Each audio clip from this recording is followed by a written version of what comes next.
and YouTube blog covering the German startup scene with news, interviews, and live events. Hello and welcome everybody. This is Joe from Startuprad.io, your startup podcast, YouTube blog, and internet radio station from Germany, Austria, and Switzerland, bringing you news and interviews in English. Today we have another installment in our series of entrepreneurship tools. This will be the first video of the 2-video series together with Silke. Hey Silke, how you doing? Hello, Joe. I'm excellent. Thank you very much. That is great.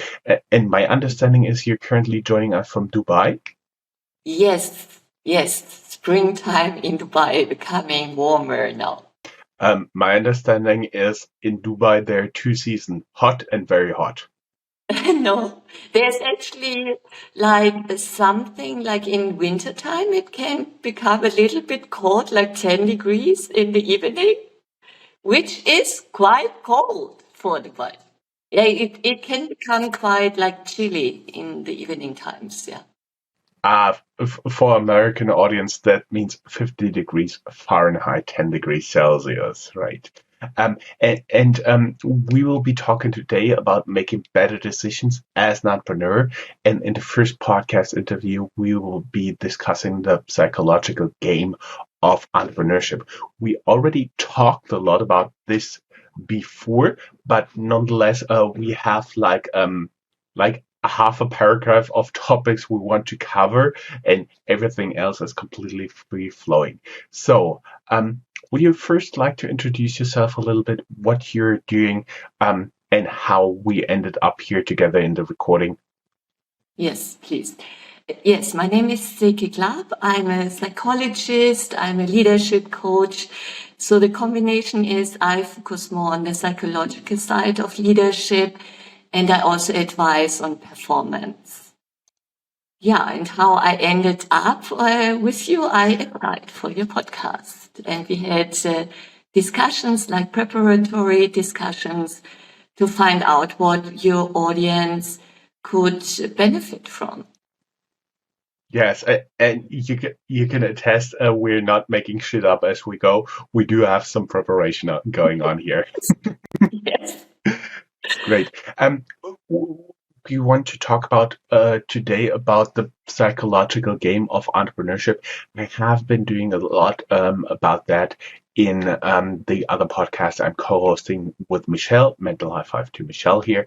In a podcast called Starting Why, which is currently paused, but I still want to pick it up because I do understand a lot of entrepreneurs, if they VC funded, if they're not, if they have employees or if they have not, if they're freelancers or gig workers, that doesn't really matter. But a lot of those people are under stress in the technology sector.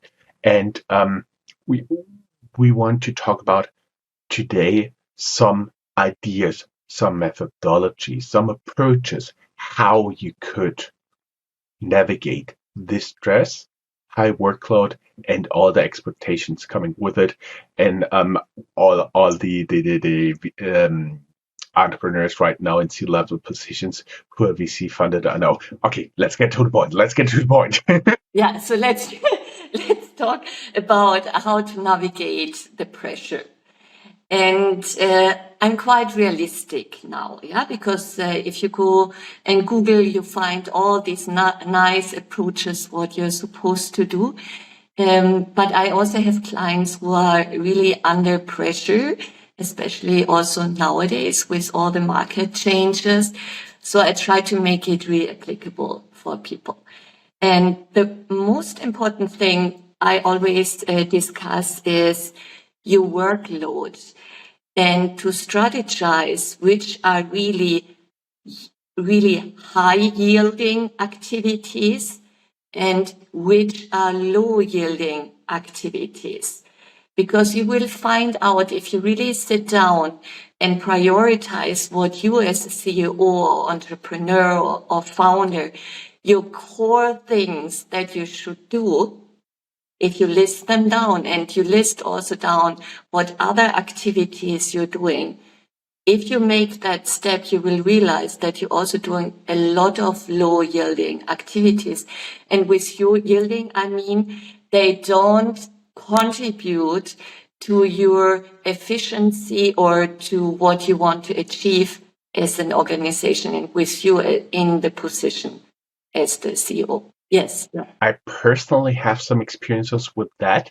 For example, I used to spend like almost all morning in all my emails and all my social media. And then I wrote up an extensive to-do list, which I never could go through in like one day. That's why I try to set realistic expectations, and I have to manage with all the things going on right now around me with my family, especially with the guests, accommodate them. And so I've come down to something like a to-do list, having 5 or 10 points for a whole week. And every time I could not go through my to-do list, it really, really stressed me out. And what really actually helped me is simple tools to share content on social media, to build up a backlog, like 2, 3 times a month, getting content in there, and then simply let it work its magic. Yes. Or nowadays you find even virtual assistants who can do that very easily for a very good price. Then also really like when you're in a CEO position, you may have meetings that are not really on your level anymore. And you spend a lot of time in meetings that are not your core, that can be done by other people too. That's really the very, very most important task. The personal experience here, because that's also something I personally experienced, because I'm working with Calendly, and in the early days of me being a freelancer and entrepreneur, basically people could book all over the place. And that really did not work for me because I could never really plan my week or maybe even the day, because I was not sure when somebody would be booking something. So what I do right now, I have 2 days a week in the afternoons where people can book with a link I give out quite freely. That's where people can schedule a call. And all the other times I am either directly working for my clients, or I do have slots where my clients can book. So that is something I arrange for myself in terms of meetings, because otherwise you have a day with like 15 meetings in one day. You didn't get anything done and nothing useful came out of any of them. And that is quite stressful. So I try to reduce them personally and have only like 2 days where I actually do those kind of online meetings. Yeah.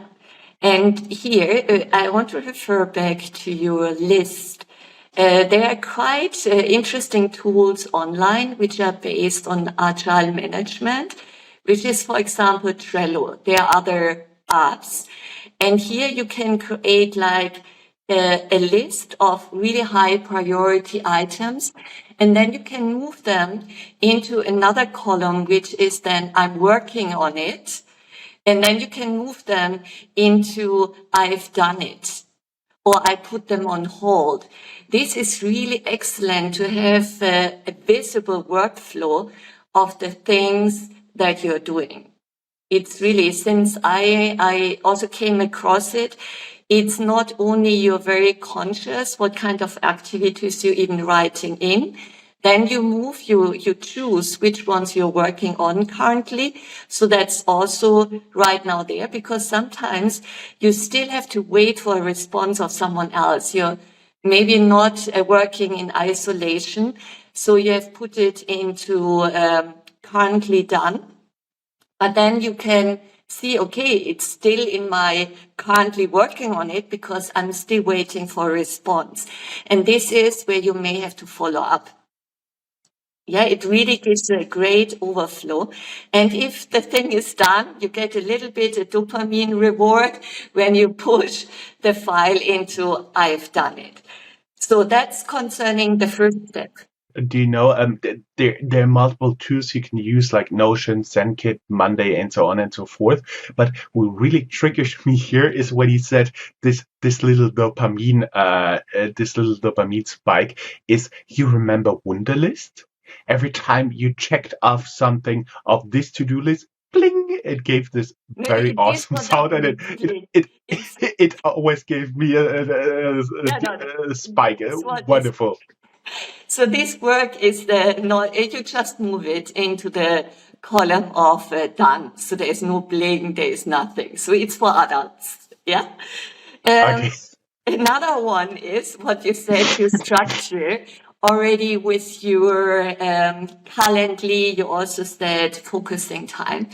So the first and foremost, your work structure has maybe the following things. Things you really need to work deeply and very focused on an issue. There is maybe a part you have to be creative and brainstorming. Another thing that you need to follow up all your emails. And then you have meetings and breaks. So what I always recommend is some people, they're very fresh, more fresh in the morning, that you allocate 1.5 hours, if possible, where you do really deep work. This means no distraction, phone aside, no phone distraction, not looking at the phone, looking really in a narrow corner, because what you want to have is really a very narrow focus. And in this time, you will really see, I started that maybe half a year ago, that I allocate time for myself. And I know during this time, I set an alarm, 90 minutes. I have my 90-minute sprint. Sometimes I take 2 hours because it takes a little bit time to come into it. But in this time, I don't do anything else. And this is when you're a CEO or entrepreneur, that's really your asset. This is when you have to go through contracts. You have to do really organizational stuff. Someone told me, yeah, I even hang out a shield, like a sign, not to be interrupted. And even you should not interrupt yourself with looking at the phone or checking your emails. And for a lot of people, this time is mostly the first part of the day before meetings and whatever are starting. For Then me personally, I had the experience also when working a corporate job or right now. Not only you should not look on your phone, but what's also very distracting, those little see-through emails that pop yeah, on the lower screen. Turn off your email, turn off your messenger, your Slack, yes, everything. yes, That is yes. very important. I found this very good because then, as you said, you can get more done in 90 minutes than like in a whole day with all those distractions. But what happened to be in the beginning, make sure you don't have any scheduled meetings during this time because I tended to forget them. Sorry to all the people I have Yeah. forgotten during that time. So that's really, so if you manage 90 minutes, this would be great. If you manage 50 minutes, also great. But have that really as a separate slot. Then there is time for meetings. A lot of meetings, maybe not so necessarily. And here I refer to Agile management tools again. So they have these stand-ups. You're not even sitting up. You have concerning a certain topic. Everybody briefly reports on what they're working on and where there may be some hindrances that can be solved. And that's it. If any other issues are coming up, you may schedule one-on-ones to make it really efficient, because some meetings, until everybody is in the boardroom and whatever, you have already lost a lot of time. So think also about it, about stand-up meetings, not sitting in a boardroom where people, instead of reading through lots of emails or Slacks, that you just, everybody says, okay, here I am, I'm doing this, blah, blah, blah, and that's it. That's also a very important point. Another one, I always say maybe checking on emails later in the afternoon or later in the morning, sorry, when your focus is now starting to diminish. Yeah. Then go into email checkup and also allocate a time slot for that if possible, like 30 minutes, 45 minutes. And then maybe you have someone, just the same, Yeah. let me finish that briefly. Maybe you have a assistant or whatever that this person can already prioritize out for you.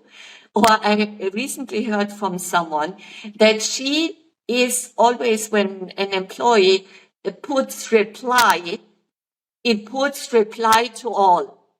And then she, as the leader, gets all the reply to all messages that are not even relevant to her. So be also aware if you're also getting emails, reply to all, and it's not necessary for you to get them. And also allocate a time. So Joe, please. Yeah, and my personal experience is also that many people do tend cautiously or unconsciously allocate those focus times. I've seen the pattern that's not representative, but I've seen the pattern that many higher level corporate employees tend to come in pretty early in the office, so there's a good time to reach them in the office between 7 and 9 because they always show up early and they can structure the day. On the other hand, entrepreneurs, and me personally, myself, that goes well with my biorhythm, we are more the people who come into work again after dinner. Well, for me, it's just going to another room. And then I can be really, really productive. And within 2 hours, I can work through a lot more than on a normal busy day. Yeah. That's what I And do. So yeah, meaning you have to you should find your listen to your time. body as you said exactly what suits you. Is it the morning? Is it the afternoon? Or is it straight after lunch? Also works. Yeah, for some, I doubt that for me. If you don't eat during lunch and you do intermediate fasting, your focus may be still on. But after a carbohydrate meal, I don't think that you're so focused. Yeah, so it's very important for this one. And then there's maybe a time of creativity, which I mean, brainstorming time, where you have to have more like a divergent thinking, like the very focus, your focus is literally like this, and you may look at a plain wall. And if you're in a creative mode, then your focus is really wide. It's panoramic. You may look at all the clutter. You may look out of the window to get inspirations. And for a lot of people, that's somewhere in the afternoon. Yeah. Yeah, So it's that you have also for some me. time where you can like think about a new methodology, parts of a new product, where you don't need to decide on something. It's more to allow all kinds of ideas coming to the surface. And then it's very important, and I hear it from so many people, they say they don't have time for breaks. They're running from one meeting to the other one. As I said, consider if you have to participate in all the meetings, have a closer look at it. It's very important. Your brain can't be active 24/7. And when you're switching tasks, like from your focusing time, going now into meetings or have the time for your emails, before you go into another working task, just take 5 minutes to ground yourself. This can be just breathing in and out, looking at your pen, be very curious about your pen, maybe go to the window, get some fresh air. If you have a longer break, like 20 minutes, Then you may go outside, you walk around the building just to get some sun, get some fresh air. This is really helping you tremendously because then your brain can reset itself. And if you remember school, there was always a break in between. So between lessons, there was like 5-minute break, maybe just let time until the teacher comes or transitioning into another classroom. And this is for a reason. And after like 3 lessons, then there was the break for lunch. Yeah. And it's made because we are humans. We are not a machine that can run 24/7. So we have biological needs, and our budget is our body, and it needs to be replenished. Mhm. Yeah. These are Personal like experience how here. you can Yeah. structure your day. Personal experience for me is what I realized after working for 1.5 years just in the office, just in our apartment. I realized that I was getting more and more tired, and what really helped me is after lunch, I take a walk. Something like only 20-30 minutes. There's a park nearby, there are some fields nearby. Just taking a walk that helps me against like this downtime you have after normal lunch. Plus, it also helps me to get out to get some fresh air and some sun, which I don't do otherwise. Yeah, yeah. And often you will realize when you're walking outside, these moments of eureka are often coming. Yeah. So these aha moments. Yeah. Where something had been thinking about a certain issue for a long time, and out of sudden it all accumulates to the idea. And this comes when you're very relaxed. Yeah. When you're more like divagant thinking in that moment, it comes. Okay. So we are there with our work structure. We have the workload. Another thing is also activities. Yeah, you already said after lunch, you go for a quick walk. That's the easiest thing. Some people, they say, I don't have time for workouts. There are these very short, high intensity workouts that you can do after work. You can do it before work. If you're not sweating too much, you can also do it during work. There are these, there's a name. So they're only 4 minutes. I had it in my mind. Tapata, something like this. Tapata I workouts. It will come. okay. Yeah. So I these are I like don't know. 4-minute workouts where you are on high intensity for 40 seconds or 50 seconds. And then you have 10 seconds downtime. And then again, another tapeta workouts. It's really, really interesting. So you do this jumping chucks, yeah. You do other things, and they really refresh you. And it's just done in 4 minutes. If you want to go a little bit higher, you do 8 minutes. What I yeah. Tapeta workouts. What I personally do to give another perspective is, especially during winter, I don't have a treadmill. It's only made for walking. It's like a walk mill, if that's Yeah, a thing. And I have a height adjustable table, so I pull up the table as high as possible. And in the mornings, I walk 30, 40, 50 minutes on this treadmill, just walking and reading the emails at the same time. interesting. Be careful that you don't fall. Yeah. So these are That's really. why it's not fast. Yeah, these are great workouts. Some people, they like stretching exercises. Mhm. Nowadays, you have all these apps, and they're mostly just 12 minutes long. I have seen so many.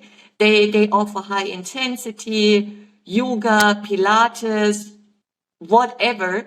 And the advantage is that they're very short, like 12 to 15 minutes, and you don't need to go to the gym. Another thing is also meals. So I had also female entrepreneurs or females. in higher positions and they were still cooking at home. And then they wondered that they don't have time for their kids. And then I said, I guess you have a quite good income. This also applies for men, by the way, who are cooking at home and you actually don't have the time, but you need a nutritional meal. I guess you have a quite good income and you could afford someone who cooks or keeps the household for you. Personal experience here. I love to cook because it's also very relaxing for me. I don't do it 5 or 7 times a week.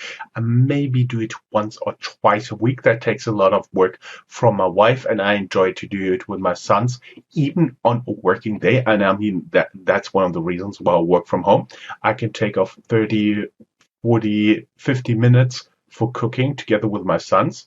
And then I'm very close to a heart attack with them.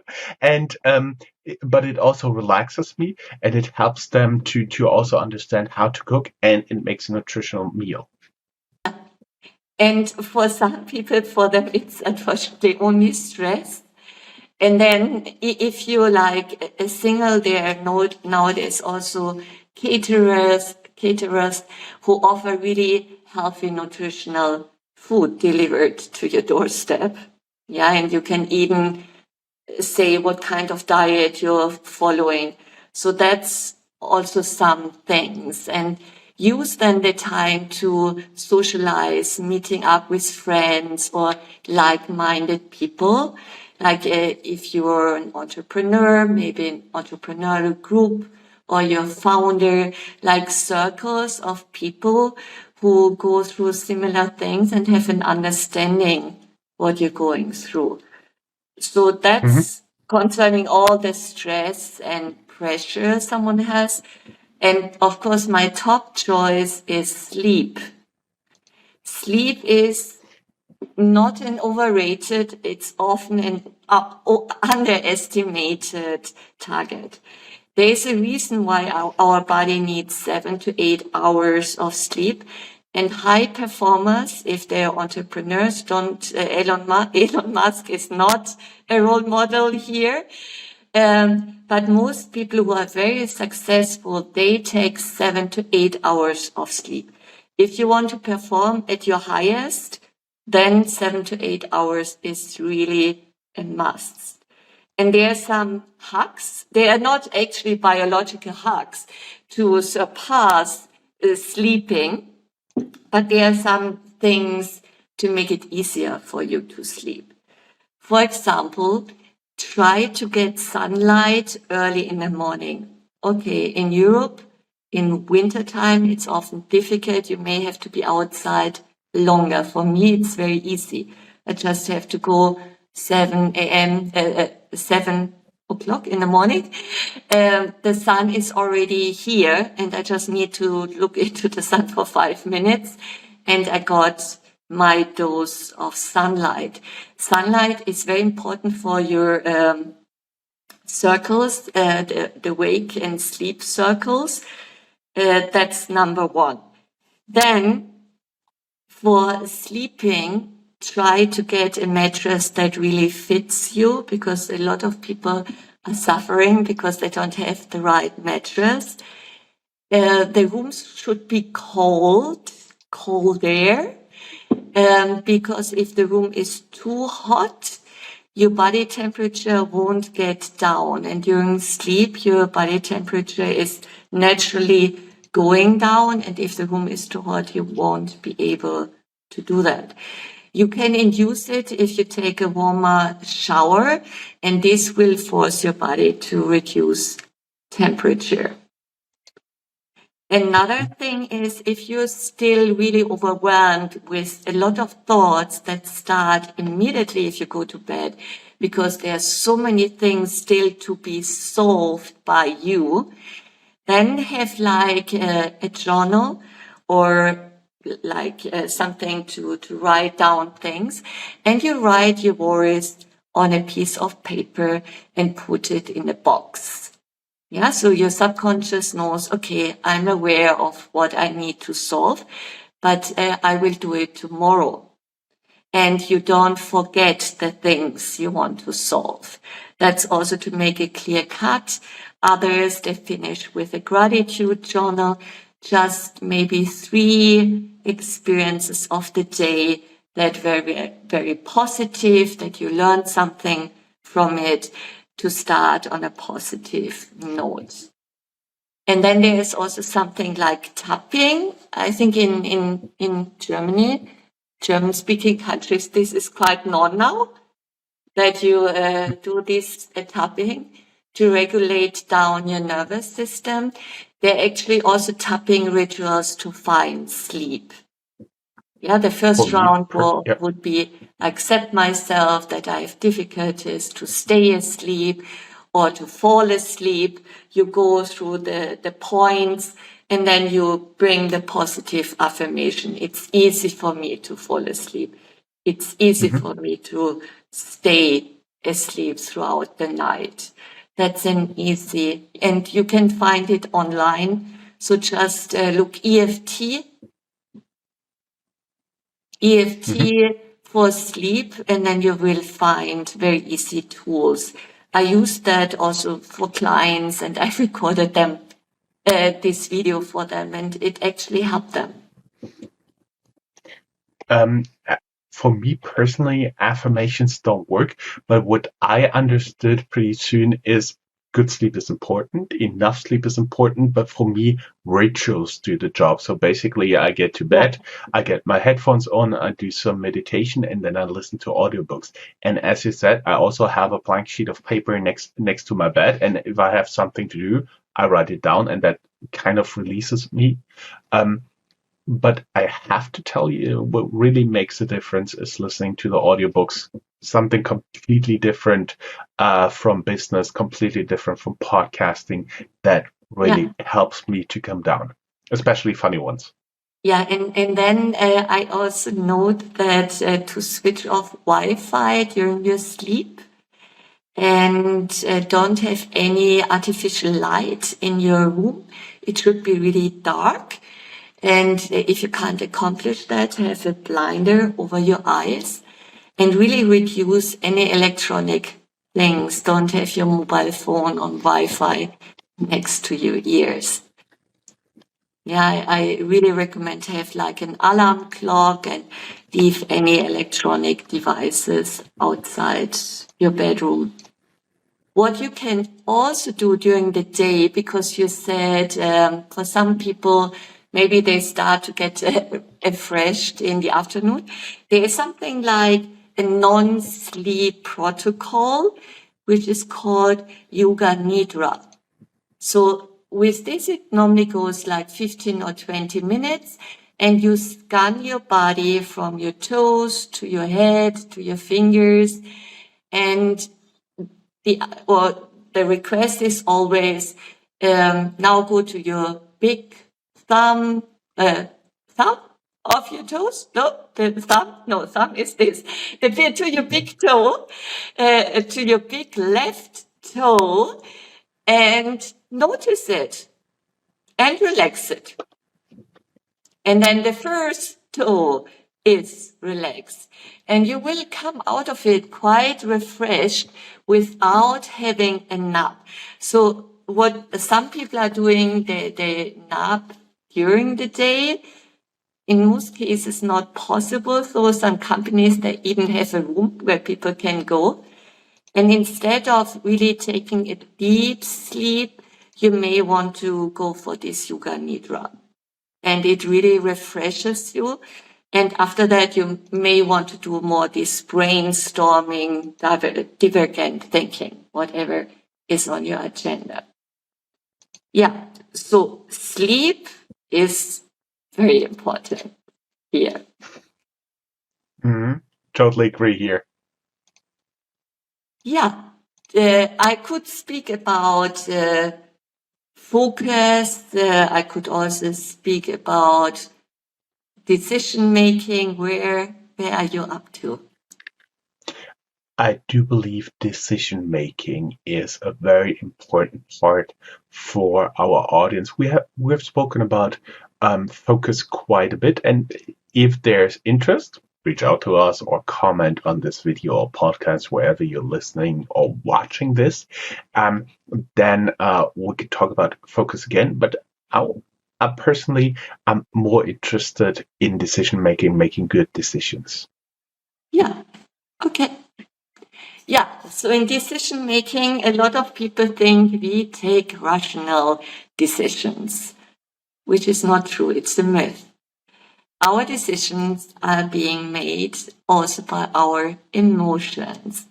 And there are a lot of studies about it from Antonio Damasio, who had clients and their brain function for emotions was destroyed. So they couldn't perceive emotions in their body anymore. And when they went for a restaurant to select what they want to eat, they were not able to do that. They could cognitively think about it, but there was no emotional drive to make the decision. So decisions are made by emotions. And then with decision making, there is a difference between do I make the decision out of a conviction or out of an impulse? So conviction is something I firmly hold a belief, and this belief is based on my experiences. Or I can make a decision based off an impulse because I feel like a strong urge, which is mostly unreflective, to act now on it. And behind this is often a fear. A fear it could fail, a fear that I'm not enough for that, fear of a public opinion. And then I feel somehow stuck, yeah, and I just want to overcome that feeling, and then I just make an impulsive decision. Or for me, I do a decision just not to feel what's actually behind it. So I don't allow that feeling to come to the surface and look at it and say, okay, the fear is there. What is actually the fear about? What would be the worst case scenario if that could be true? And if the worst case scenario comes through, do I have the things to handle it? And if I say, yeah, actually, even if the worst case scenario happens, I know how to handle it. And I take I know what to do, and I take then responsibility for it. And with this, I'm not ignoring why I want to make now a fast decision. Yeah, often it's also pressure from stakeholders. Yeah, but then also look again why you feel pressured by them. And this is really to allow feelings to come to the surface and assess, because you can still make a decision even if you realize there is a fear behind. Yeah, because you know what to do. And if you don't know what to do in the worst case scenario, you may have to rethink your decision. So that is about the emotional influence you have on your decision, and you have to be cautious about what emotions actually influence your decision, that you can really distance yourself and understand in what framework you're doing that. And sometimes it's not even fear. It's maybe a body budget issue.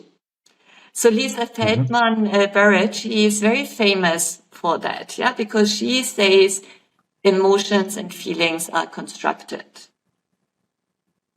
And with this, if you have not taken lunch, if you have not drunk any water during the whole day, you run on a low body budget and you feel maybe irritated.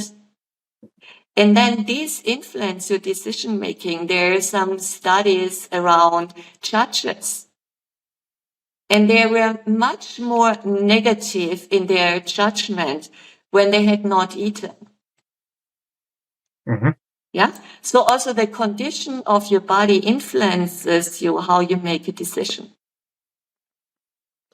Mm-hmm. Yeah. That's a Mm-hmm. very important thing to distinguish if you're doing it out of conviction or out of an impulse.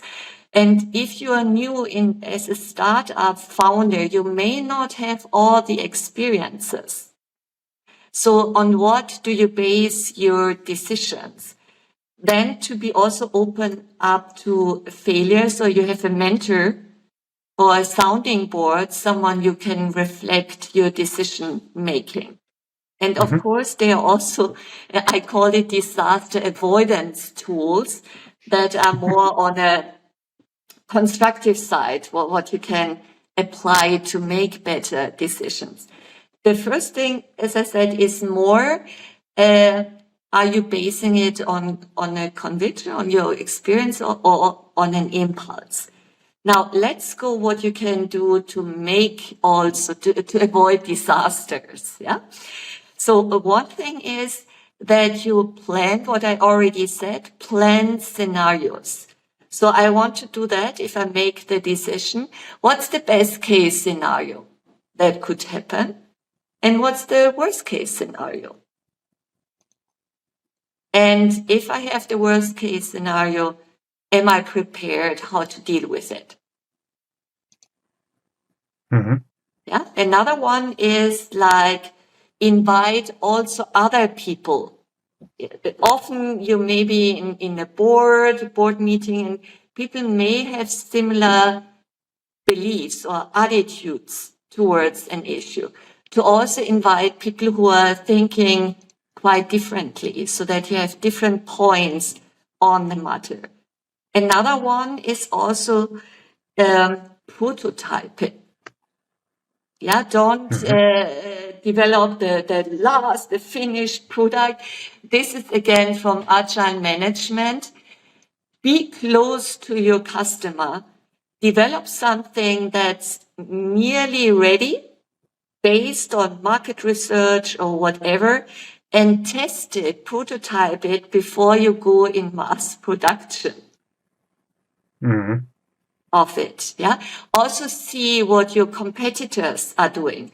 So I had some months back, I had someone, so she was in producing a product for houses. I don't specify it.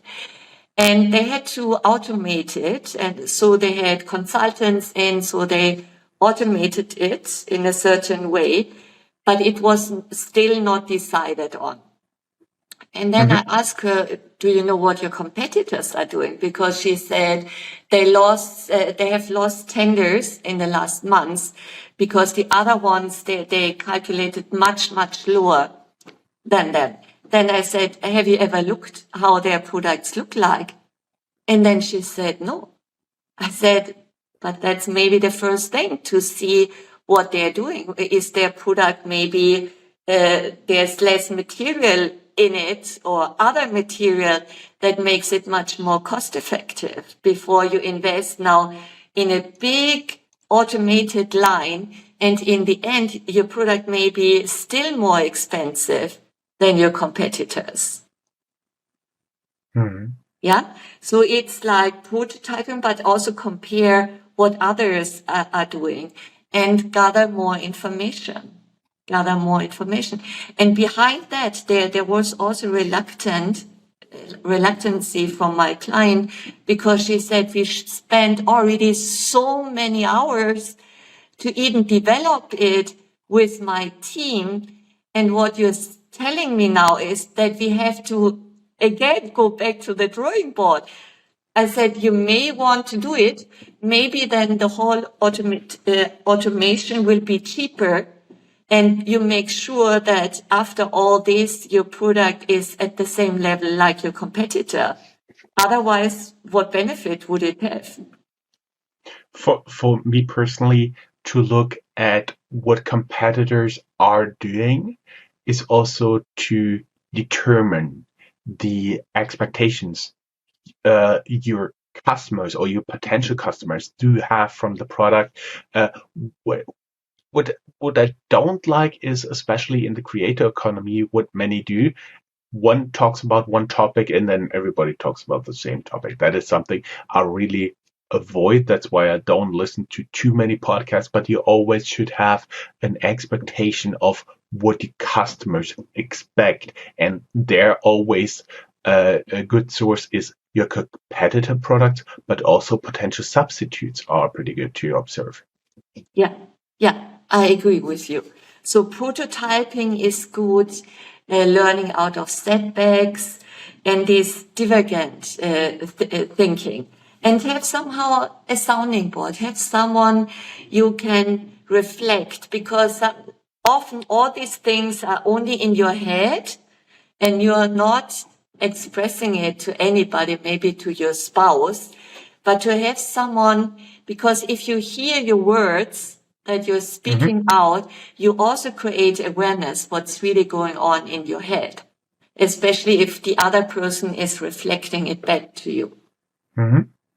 Yeah. Mm-hmm. Okay. So these are like disaster avoidance things you can apply. And the other one are also judgment errors, called cognitive biases. Mm-hmm. Yeah, and I try to find someone, there are several of them.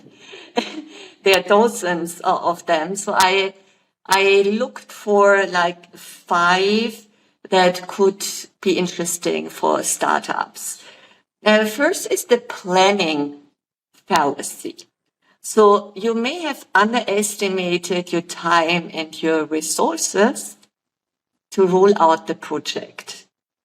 That also often happens. And advice is that you split it in smaller projects, be more conservative with the time and create also a buffer. Because you may rely on supplies, you rely on other materials or whatever. So be more conservative with your time that you announce. That was in the, like when gas shortage came and so many other products were not available. So a lot of, especially in the construction industry, they were delayed because the material was also not there. So planning fallacy. Then there is something like sunk cost fallacy. This is that you still put resources in a project that's already failing. And you don't want to pull out because you said, oh, we already invested into it. Now it doesn't make sense. Now maybe it comes again. Maybe it comes live again, which is rarely the case. So set a benchmark. When is really a benchmark can be cost, benchmark can be a time, and then exit.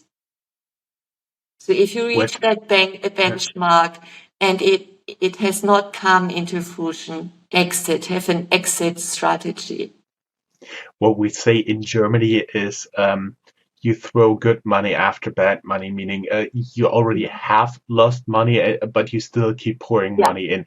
It's something many people do subconsciously.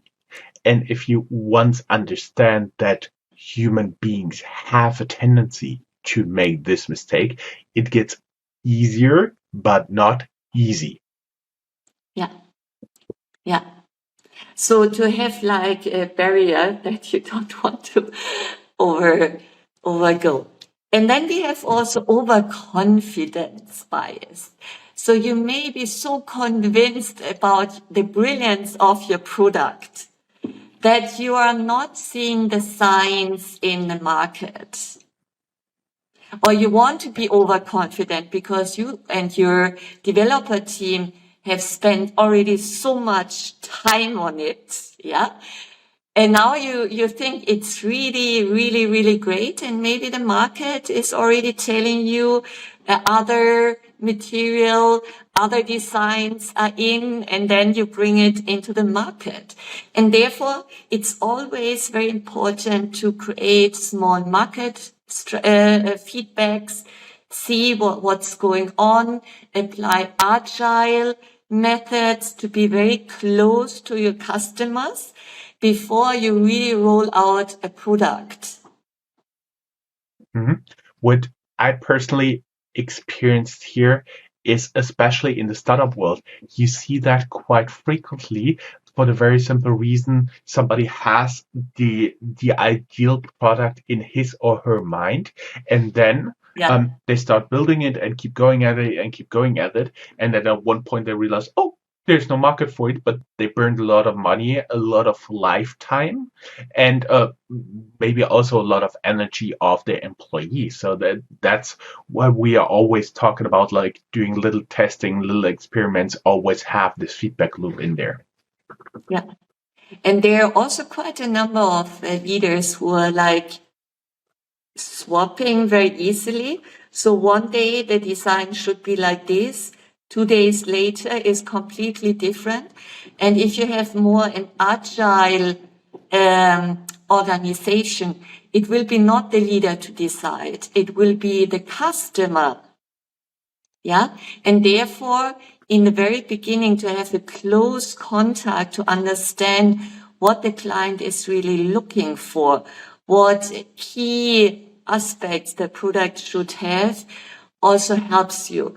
Of course, if you have now a customer who's changing, you need a very good, like, agile coach or product owner who is capable to talk to the client in a way that is not swapping ideas all the time, because this also burns the team out. Yeah, that's another aspect. For me personally, it has always been very important to build like your own frame of reference, to develop your own framework. There's a lot of interesting things about that out there. Very popular is, for example, the notion of Jeff Bezos that a team should only be enough people to feed from one large pizza. Admittedly, in the US, the pizzas are a little bit bigger, but it's don't keep your department so big, your team so big, and so on and so forth. There are a lot of very interesting, very thoughtful ideas out there. Help yourself with them, try them out if they work for you, or if they feel like they match for what you're thinking, and then you can aggregate over time and develop your own framework. I do believe that's very, very important. You should not make decisions on just blank sheets. Yeah, yeah. And it's often, if you're in this brainstorming, there is also this design thinking methodology where you really use the time to develop, and everything is possible. You create prototypes, but then you test it again in the market. The prototypes are tested and not the whole product already. So with this, you can really stay clear and close to the market. Another one is they're a little bit similar, the hello effect or empathy bias, that it's with a founder or an investor that let's take an investor, because we have spoken about leaders the whole time, like an investor, and you see a very charismatic leader. He's so positive, he's great in really presenting the idea, and you feel really driven into it and you want to be part of it. And then you get sometimes hooked up by the hello effect, because this person seems so sympathetic, so charismatic, and you may don't see what's actually in the business plan. Yeah. And also Mm-hmm. here, try to have like a structured interview with the person you want to invest in. Look at different perspectives, look into their business plan, use your conviction. If this makes sense for you based on your experiences, create the best and worst case scenario. and use really due diligence to figure out. So to come from the emotion, because you're taken away by your emotion, because you feel very similar to the person.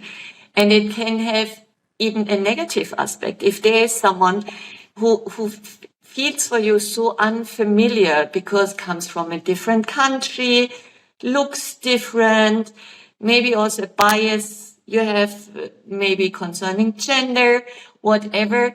And then the halo effect or empathy effect can go into the other direction.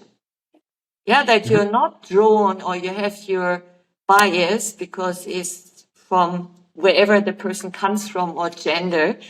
And then it's a great business plan, but you don't even look into it because you be pulled away that somehow you don't feel so good with this person. Yeah, like they have a halo. Yeah. Yeah. And a last one I would like to talk about is this confirmation bias. So that you're looking for information that really affirms what you're thinking. And that's also dangerous. Yeah, so try always to get other informations on top, make A/B testing just to find out, to avoid disasters in decision making.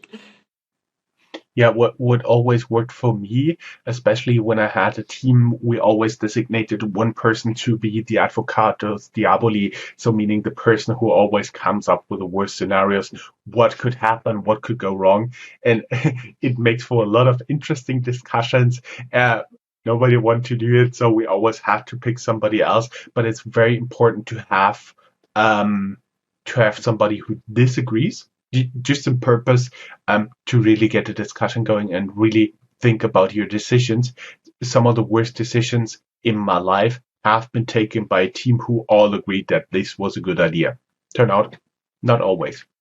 Yeah, and for me, it's when I really liked someone or I felt like, oh, a product is so nice, yeah, from aesthetic point of view, or the person presented him or herself in a good way. So what I do nowadays, I don't make the decision right away, or, also in sales, sometimes they pressure you decide now, otherwise you have to pay a higher amount. So for me, it's always I time out, and then I let these emotions sink down, and then I clearly think about it. Yeah, then I can also more look into the nuances of something. This is what I have realized for what I'm doing. And another thing with this A and B testing, sometimes if you have also a very complicated customer, it's always good not to show them one prototype, maybe two prototypes.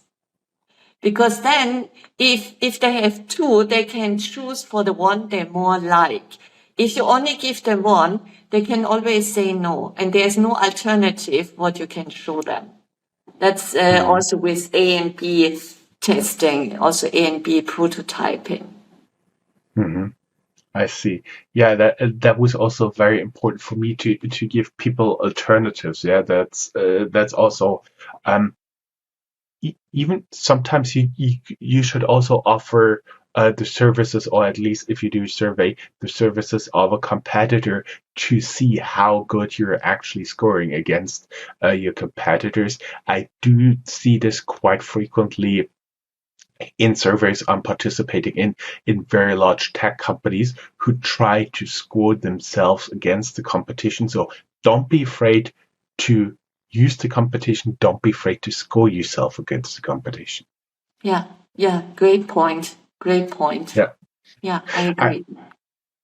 do believe we're running out a little bit of time, Silke, but fortunately, you are coming back after Easter. We will have another recording, and hopefully we'll have much more information from you. We can relate it a little bit to real life stories from you or me, and then we should listen to what our audience say. Yeah. I also have like for your audience a free, how would I call it? A free workbook, I would tell it. And it's in English and German. And here you see like a summary. There are also worksheets on the topics we're discussing. Maybe in the last episode, I can say where people can find it or. Or just shoot me the link, and wherever you're listening, wherever you're watching this, go to our blog, and on our blog you'll find the link. Yeah, that's the easiest way, because there you have also like case studies, very short case studies that you can relate to the topic, and then also things to work on for yourself. So it's quite practical. Great. So only thing left for me to say is thank you very much. Looking forward to have you again. Thank you very much, Jörn. It was really a pleasure to be here. It was fun. Likewise. Thank you. Bye-bye.